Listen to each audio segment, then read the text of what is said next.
Now, from KC24, your local election headquarters, with your host, Alexan Balakian. This is Sunday Morning Matters. Hey, good Sunday morning to you. Thanks for joining us. I'm Alexan Balakian. Please join the conversation on Twitter and Facebook at Real Alexan. Use the hashtag Sunday Morning Matters. Along the way, congressional candidate Esmeralda Soria in studio, how she plans to unseat the congressman she once endorsed. Plus, former Bulldog star Jervis Cole joins the show as college athletes in California are one signature away from being paid to play. But first, I was afraid, and I think he should have had the decency to let us know that this drill was coming. We had no clue, and it was very scary. It was a mistake, but it was in the heart of what's good for everybody. It was in the heart of what's good for these children. Embroiled in controversy, and the Raisin City superintendent Juan Sandoval in the middle of it all. Teachers and parents infuriated after Sandoval admittedly authorized an active school shooting drill without any notice. Sandoval had a janitor wear a mask and carry a fake gun. In an exclusive interview with our investigative reporter Eric Rosales, Sandoval defends his actions. I don't think it was wrong. It was a drill, not training. Because usually these drills become routine to students, and we wanted to make sure that this was realistic. Well, I don't know that he was scaring the kids. It was a drill. And on Tuesday, following a special meeting, Raisin City school board members voted 5-0 in favor of some form of punishment. But the board is waiting to hear from Sandoval before they hand down their decision. That may not come for another month. Joining me now is one of the teachers whose class was terrified that day of the drill, Kim Cooper, who's been a teacher for more than 2 decades and also 6 years at Raisin City. And Kim, thank you for being here on Sunday Morning Matters. And take me back to that day. How did it all unfold? So I was at recess. Half of our campus was not at recess with the kindergarten through 4th grade. They were already back in their classrooms. They had already had lunch. I was at recess. It was right before recess was over, so I had already started to walk outside because my students line up and I bring them in. And while I was standing there, there was a weird bell. And, you know, we had never, I don't remember hearing this bell before. So, of course, I thought, okay, you know, come on, you guys, let's go. We got to go inside, thinking it's a lockdown or, I mean, it could have been active shooter, but I was thinking lockdown. And so, you know, I get them all, and I open the door, and I'm waiting for them to come in. And then one of my students had been checking out, and she came running, and her eyes were huge. I mean, just huge. She's like, "Miss, there's a man with a gun and a mask."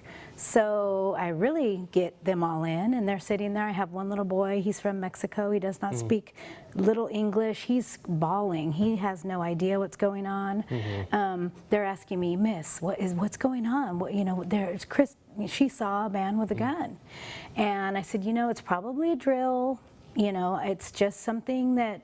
So you're trying to keep your composure at this point. Right, but I can't really explain to them why there's a man with a mask and a gun. Right. And I can't really reconcile that in my mind at that moment. Now, I tried to like overcome that, like I'm trying to reassure my kids, it's okay, it's probably just a drill, but there was at least 4 times when I almost started crying myself. Was your door rattled or anything like that? Oh, yes. So they came by and like rattled the door and pounded on it and then moved, pounded on the windows, and then they were screaming, but I couldn't tell like what they were screaming. It was probably just like open the door or you know, something. We've heard that the students are having a very difficult time to get the images out of their head. What are you feeling emotionally now that it's been a week and a half since, or actually it's been a couple of months since it's actually happened?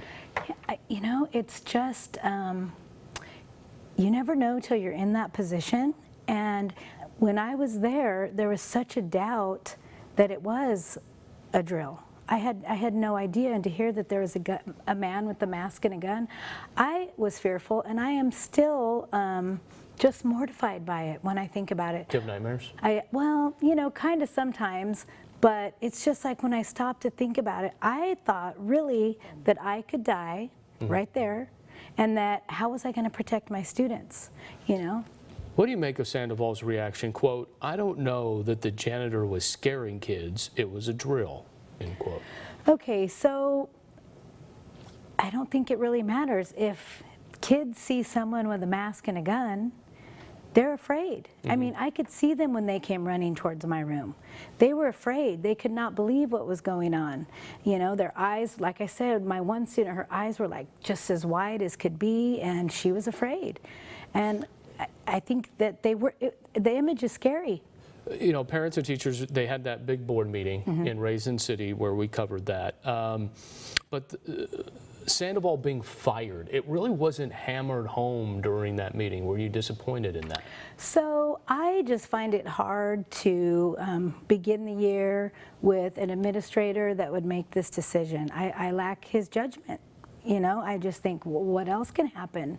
So I do not know what's going to happen. I cannot make that decision at all, but I think something needs to be done where no child will ever have to experience this again, or a teacher. If you were part of the decision-making board, would you move to fire him? Probably, yeah.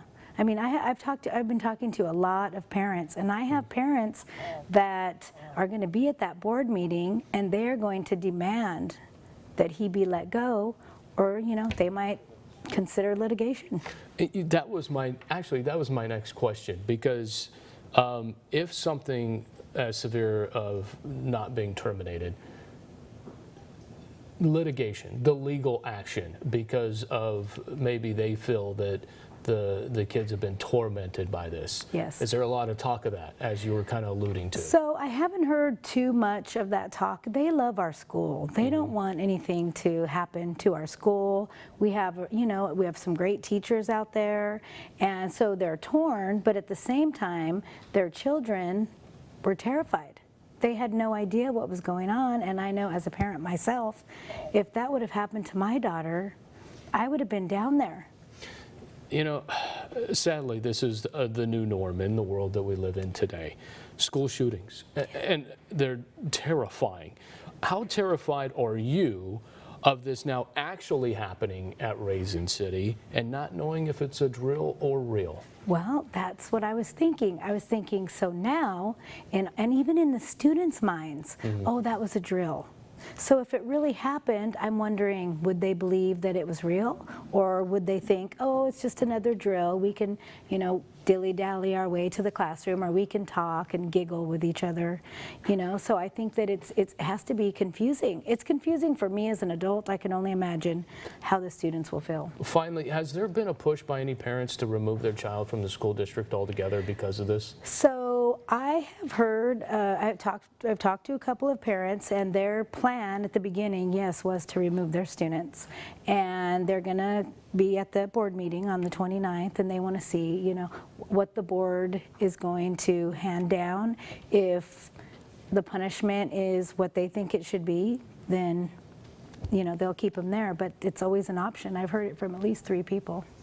Kim Cooper, we appreciate, 1, being a great teacher. Thank you. 2, thank you for your time and opening up this conversation. We appreciate your time. Thank you. You bet, you bet.